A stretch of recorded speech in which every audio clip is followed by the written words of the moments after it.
Sir ওই এটা একটু আপনারা হাদিস শিখছেন? সত্যি শিখছেন? আমরা তো শুনি নাই, শুনাইতে চান?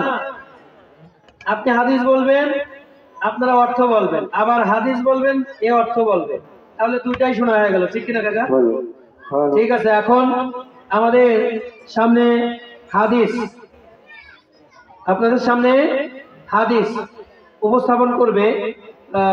প্লে থেকে নার্সারিতে যারা উঠেছে তারা প্লেতে 7টি হাদিস, নার্সারিতে 10টি হাদিস শিখেছে।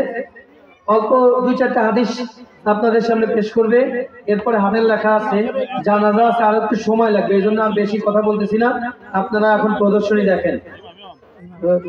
হাদিস এক নম্বর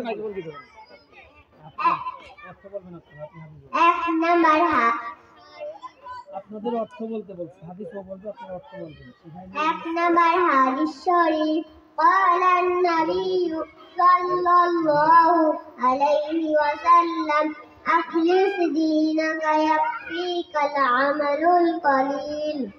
এক নাম্বার হাদিস শরীফের অর্থ হযরত নবী কারীম সাল্লাল্লাহু আলাইহি ওয়াসাল্লাম বলিয়াছেন, তোমার ইমানকে খাঁটি করো, অল্প আমলই নাজাতের জন্য যথেষ্ট হইবে। 2 নম্বর হাদিস শরীফ খায়রুকুম মান তাআল্লামাল কুরআন ওয়া আল্লামা। 2 নম্বর হাদিস শরীফের অর্থ তোমাদের মধ্যে সর্বোত্তম ওই ব্যক্তি যে কোরআনের শিক্ষা করেন এবং অপরকে শিক্ষা দেয়। 3 নম্বর হাদিস শরীফ তলাবুল ইলমি ফারিদাতুন আলা কুল্লি মুসলিম। 3 নম্বর হাদিস শরীফের অর্থ দ্বীনি ইলম তলব করা প্রত্যেক মুসলমানের উপর ফরজ। 4 নম্বর হাদিস শরীফ আত-তুহুরু শাত্রুল ঈমান। 4 নম্বর হাদিস শরীফের অর্থ পবিত্রতা ঈমানের অঙ্গ। 5 নম্বর হাদিস শরীফ মিফতাহুল জান্নাতিস সালাত। বুঝতে পারছেন আপনারা? হাদিস শরীফ 10টা পর্যন্ত এভাবে চলে যাইতে পারবে। এরপর প্রথম শ্রেণীতে 30টা, দ্বিতীয় শ্রেণীতে 40টা, তৃতীয় শ্রেণীতে এভাবে ধাপে ধাপে।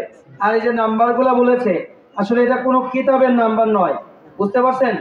আমাদের বইতে সিরিয়াল অনুযায়ী ওদেরকে শেখানোর জন্য এই নাম্বারগুলো বলা হয়, কিন্তু কোনোটা বুখারী, কোনোটা মুসলিম, কোনোটা আবু দাউদ, সব জায়গার হাদিসে রয়েছে, কিন্তু ওই নাম্বারগুলো তো ওদের মুখস্থ করানো সম্ভব নয়, বুঝতে পেরেছেন? আমাদের এই পাঠ্য বইতে যেভাবে আছে সেই নাম্বারগুলো ওদের পড়ানো হয়েছে। আপনাদের কাছে সকলের কাছে দোয়া চাই ওদের জন্য। ভাই, এখন প্রদর্শনী চলতেছে, যদি ওদেরকে উৎসাহ দিতে চান আমি অনুরোধ জানাবো, পরে দরকারে উঠে গিয়ে নেবা, একটু সামনে আসলে আমি খুশি হব। আপনাদের এসে একটু ভিতরে আসেন। আপনাদের সকলের কাছে দোয়া চাই, আল্লাহ তাআলা যেন ওদেরকে বড় করেন। সকলে বলেন আমিন। হাতের লেখা প্রদর্শনী হবে এবার। যারা হাতের লেখা প্রদর্শনী দেবে তোমরা মঞ্চে চলে এসো।